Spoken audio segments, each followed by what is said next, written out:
Online পাঠদানে সবাইকে স্বাগতম।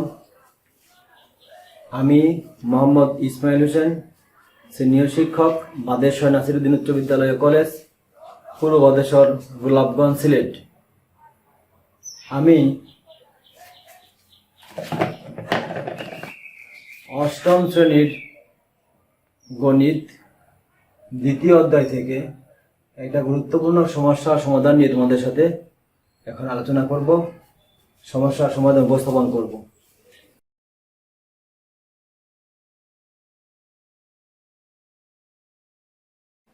তো সমস্যা নম্বর 1, 2.1 অনুশীলনীর সমস্যা নং 1।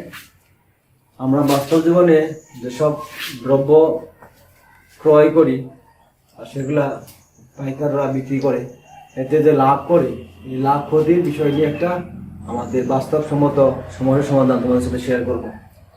তো দেখো, এখানে বলা হয়েছে একটি পণ্যদ্রব্য বিক্রয় করে পাইকারি বিক্রেতার 20% এবং খুচরা বিক্রেতার 20% লাভ হয়। যদি দ্রব্যটির খুচরা বিক্রয় মূল্য 576 টাকা হয়, তবে পাইকারি বিক্রেতার ক্রয় মূল্য কত? আমাদের এরকম সমস্যা সমাধান করার জন্য আমাদের অবশ্যই জানতে হবে, আমাদের এরকম সমস্যা সমাধানের ক্ষেত্রে আমাদের জানতে হবে একটা সূত্র। সেটা হচ্ছে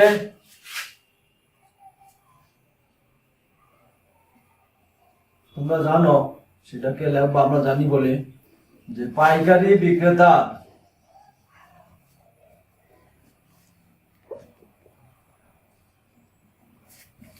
বর্তমান নিয়মে পাইকারি রসিকার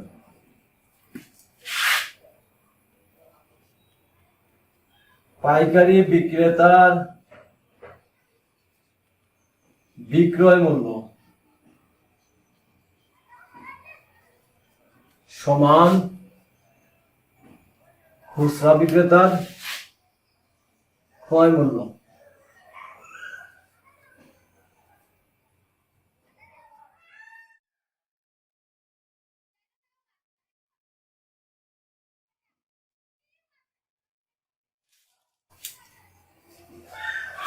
এই সূত্রটি তোমাদের জানতে হবে।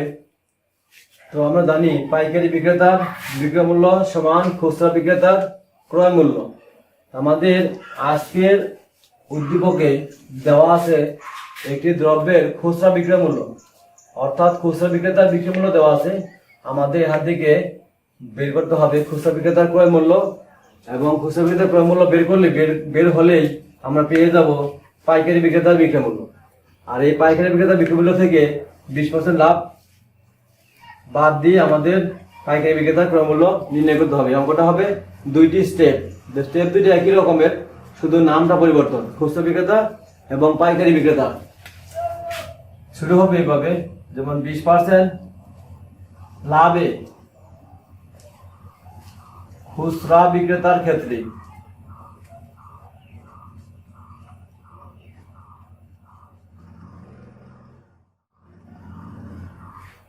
20% লাভে খুচরা বিক্রেতার ক্ষেত্রে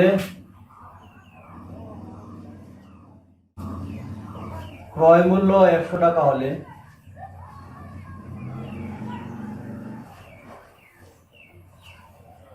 বিক্রয় মূল্য, আমরা জানি লাভ হলে বিক্রয় মূল্য বেশি হয়, তাই 100 যোগ 20 টাকা, তুমি এটাকে সমান দিয়ে লিখবে 120 টাকা। তো আমরা যে কোনো লাভ ক্ষতি থেকে দুইটা মূল্য পাবো। এরকম যখন পার্সেন্টেজ দেওয়া থাকবো 10%, 5%, 15% লাভে বা ক্ষতিতে, সেখান থেকে আমরা সবসময় এই লাইনটা লিখে নিব যে 20% লাভ যদি হয়, এই পার্সেন্টটা হলো ওই দ্রব্যের ক্রয় মূল্য, আর 20 হলো তার সাথে বেশি 100, মানে পার্সেন্ট মানে শতকরা। 100 টাকায় ক্রয় করলে 20 টাকা বেশি মূল্যে বিক্রি করছে, এজন্যই তার হয়েছে 20%। তাই ক্রয় মূল্য হবে সবসময় 100, আর লাভ হলে 100 যোগ 20, আর যদি ক্ষতি হয় তাহলে সেটা কমবে বা মাইনাস হবে। আমরা এখান থেকে এই লাইনটা সবসময় লিখতে পারবো যখনই লাভ ক্ষতি দেওয়া থাকে তা থেকে। এখানে আমরা পেলাম ক্রয় মূল্য 100 টাকা হলে বিক্রয় মূল্য 120 টাকা। আমাদের নির্ণয় করতে হবে কিনা, আমাদের নির্ণয় করতে হবে খুচরা বিক্রেতার বিক্রয় মূল্য দেওয়া আছে, ক্রয় মূল্য বের করতে হবে। যা দেওয়া থাকে তা সবসময় বাম হাতে রাখতে হয়, বাম পাশে রাখতে হয়, আর যা নির্ণয় করতে হবে তা সবসময় ডান দিকে লিখতে হয়। আমাদের এই ক্ষেত্রে আমাদের বিক্রয় মূল্য দেওয়া আছে, খুচরা বিক্রয় মূল্য দেওয়া আছে, তাই খুচরা বিক্রয় মূল্যকে আমরা বাম দিকে নিয়ে আসবো আর ক্রয় মূল্যটাকে ডান দিকে লিখবো। এই লাইনটাকে ঘুরিয়ে লেখো এইভাবে। বিক্রয় মূল্য 120 টাকা হলে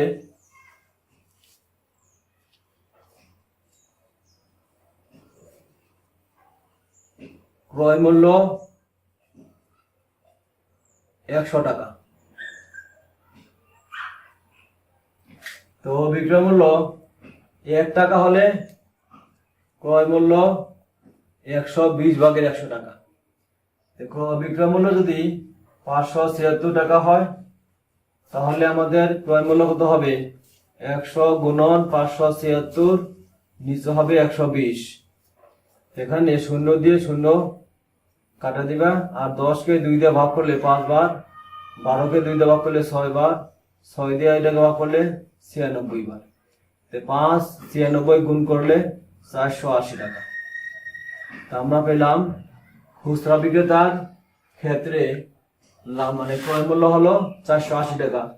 আর আমরা যে জানি সূত্র লিখেছি, এখানে কি লিখেছি দেখো, খুচরা বিক্রেতার ক্রয় মূল্য সমান কি? সমান হলো পাইকারি বিক্রেতার বিক্রয় মূল্য। অতএব আমরা পেয়ে গেছি পাইকারি বিক্রেতার বিক্রয় মূল্য।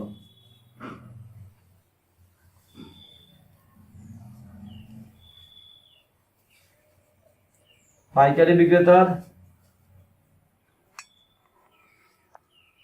বিক্রয় মূল্য সমান 480 টাকা।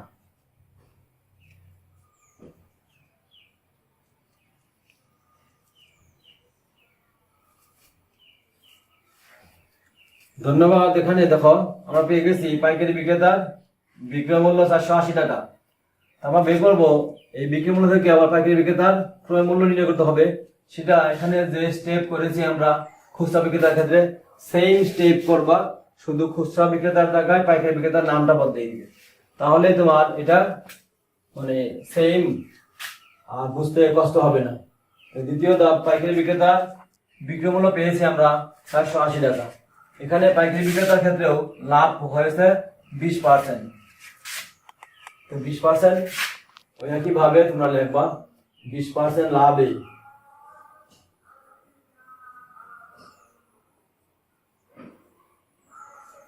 পাইকারি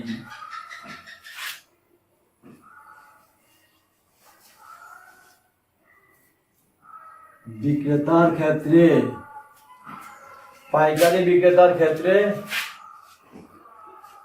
একইভাবে ক্রয় মূল্য 100 টাকা হলে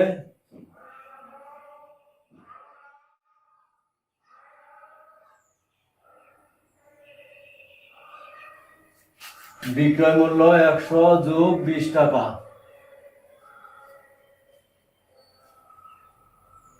সমান 120 টাকা। তাহলে দেখো পাইকারি বিক্রেতার ক্ষেত্রে 20% লাভে ক্রয় মূল্য 100 টাকা হলে বিক্রয় মূল্য 100 যোগ 20 120 টাকা। আমাদের পাইকারি বিক্রেতার ক্রয় মূল্য নির্ণয় করতে হবে, যে বিক্রয় মূল্য আমরা এখানে দেওয়া আছে 180 টাকা। এটাকে আবার আগের মতো ঘুরিয়ে লিখতে হবে যে বিক্রয় মূল্য 120 টাকা হলে ক্রয় মূল্য 100 টাকা।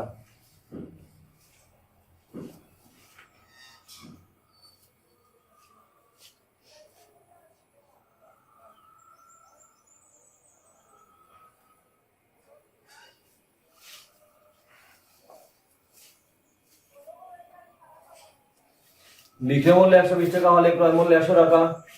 অতএব বিক্রয় মূল্য যদি 1 টাকা হয় তাহলে ক্রয় মূল্য 120 ভাগের 100 টাকা। অতএব বিক্রয় মূল্য 480 টাকা হলে আমরা যে পেয়েছি প্রথম স্টেপে 480 টাকা হলে বিক্রয় মূল্য কত হবে? 100 গুণন 480 আর ভাগ হবে 120 দিয়ে। এখানে কাটা খুব সহজ, এটা যায় 4 বার, 4 12 48 আর 4 লগে 100 গুণ করলে হবে 400 টাকা। তো আমরা পেয়ে গেলাম ক্রয় মূল্য। এটা কার ক্রয় মূল্য? পাইকারি বিক্রেতার ক্রয় মূল্য, আমাদের যা নির্ণয় করতে বলা হয়েছিল। অতএব পাইকারি বিক্রেতার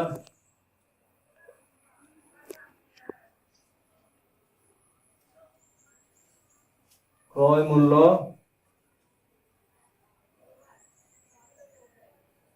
৳400।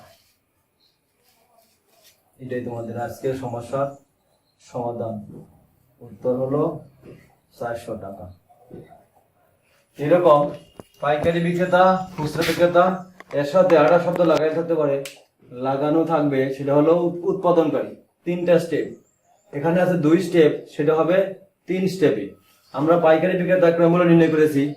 এখানে যদি প্রশ্নে থাকে যে উৎপাদনকারীর ক্ষেত্রে উৎপাদন খরচ কত, যদি 20% লাভ করে উৎপাদনকারী, তাহলে একইভাবে এখানে আরেকটা স্টেপ বাড়িয়ে দিলেই সেটা তুমি করতে পারবে। যে 20% যদি লাভ করে, আমরা লাভটা ধরে নিলাম সমান সমান সমান 20% করে, তো 20% লাভে আরেকটা স্টেপ বাড়িয়ে দিলে এই অঙ্কটা পুরোপুরি কমপ্লিট হয়ে যাবে। তোমাদের বিভিন্ন সৃজনশীল প্রশ্নের মধ্যে এরকম থাকতে পারে 3টা অংশ। 20% লাভে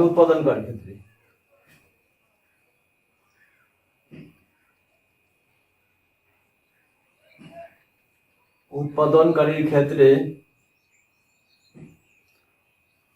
উৎপাদনকারী কিন্তু ক্রয় করবে না, সে বিভিন্ন দ্রব্য সামগ্রী কিনে উৎপাদন করবে, তাই তার উৎপাদন খরচ, এই পার্সেন্টটা হলো উৎপাদন খরচ।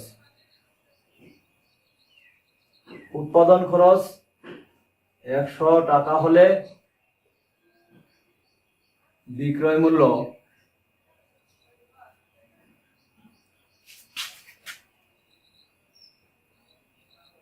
৳100+20,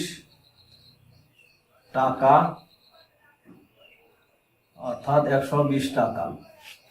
এক্ষেত্রেও উৎপাদনকারীর বিক্রয় মূল্য আমাদের এখানে পাইকারি বিক্রেতার ক্রয় মূল্যের সমান। এই পাইকারি বিক্রেতার ক্রয় মূল্য হলো উৎপাদনকারী বিক্রয় মূল্য। এই ক্রয় মূল্য থেকেই, অর্থাৎ উৎপাদনকারী বিক্রয় মূল্য থেকে আমরা উৎপাদনকারী উৎপাদন খরচ নির্ণয় করব। সেটাকে এই লাইনটাকে এদিকে ঘুরিয়ে লিখতে হবে। যেমন ডান দিকে আছে বিক্রয় মূল্য, সেটাকে আনবো বাম পাশে। বিক্রয় মূল্য ৳120 হলে উৎপাদন খরচ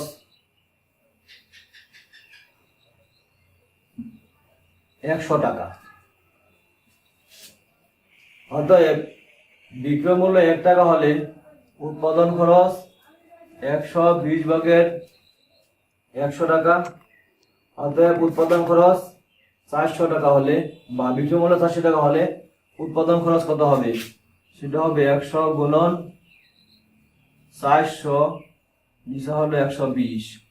এখানে শূন্য একটা কাটবা, 4 দিয়ে কাটলে, অথবা 4 দিয়ে কাটা যাবে 3 বার, আর 4 দিয়ে যাবে এখানে 10 বার। এখানে 1000/3 টাকা, তার মানে 333 সমস্ত 3/1 টাকা। অর্থাৎ আমরা পেয়ে গেলাম উৎপাদনকারীর উৎপাদন খরচ। উৎপাদন খরচ 333 সমস্ত 3/1 টাকা। এটা হলো উৎপাদনকারী উৎপাদন খরচ। যে দ্রব্য উৎপাদন খরচ 3/1000 অর্থাৎ 333 টাকা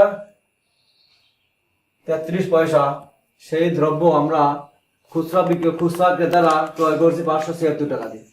আর এর মাঝামাঝি যে পার্থক্য, সেটা মধ্যস্বত্বা ভোগীরা ভোগ করেছে, উৎপাদনকারী, পাইকারি বিক্রেতা এবং খুচরা বিক্রেতা। আমরা এরকম সমস্যার সমাধান আমরা করতে পারবো। বিভিন্ন সৃজনশীল বিভিন্ন বোর্ডের প্রশ্ন দেখলে তোমরা অবশ্যই বুঝতে পারবে। তাহলে আজকের এই সমস্যাটা তোমরা শুধু এই লাইনটা খেয়াল করবে, পাইকারি বিক্রেতার বিক্রয় মূল্য সমান খুচরা বিক্রেতার ক্রয় মূল্য। আর এই লাইন যদি এই স্টেপ যদি সাথে লাগানো থাকে, তাহলে এই লাইনটাকে আগে লিখে নিবে যে উৎপাদনকারীর বিক্রয় মূল্য সমান পাইকারি বিক্রেতার ক্রয় মূল্য। তাহলে পুরো অঙ্ক কমপ্লিট হবে। আর এটা একসাথে এইভাবে আসবে না, আসবে 2-3টা স্টেপ করে। আমি করেছি একসাথে, এটা আনবো 3টা স্টেপে। এখানে খুচরা বিক্রেতার বিক্রয় মূল্য দেওয়া আছে, সেটা হতে পারে যে এত টাকার 20% কত, অত টাকার 10% কত, অত টাকা 5% কত, এটা হতে পারে ক নাম্বারে। আর খ নম্বরে থাকতে পারে যে পাইকারি বিক্রেতার ক্রয় মূল্য কত। আর ঘ নম্বরে থাকতে পারে যে উৎপাদনকারী উৎপাদন খরচ কত এবং আর মধ্যবর্তী পার্থক্য কত টাকা। তিনও উৎপাদনকারী পাইকারি বিক্রেতা এবং খুচরা বিক্রেতা কত টাকা লাভ করছে আমাদের খুচরা বিক্রেতার কাছ থেকে, সেটা এরকম কিছু থাকতে পারে সৃজনশীল প্রশ্নের মধ্যে। তোমরা অবশ্যই সমস্যা দেখলে বুঝতে পারবে, এটা তোমরা 2-3 বার দেখবে এবং 2-1বার লিখবে, তাহলে এই জাতীয় সমস্যা সব সমাধান করতে পারবে। ধন্যবাদ সবাইকে। সবাই এরকম সমস্যায় সমাধান করো। আর পাশাপাশি 2.1 অনুশীলনীর উদাহরণ 1 থেকে 6 পর্যন্ত তোমরা দেখবে এবং 6 নম্বর সমস্যাটা খাতায় লিখবে। পরবর্তী ক্লাসে আমরা ওই সমস্যা নিয়ে আলোচনা করব। আজকের ক্লাস এখানেই শেষ। ধন্যবাদ সবাইকে। খুদা হাফেজ।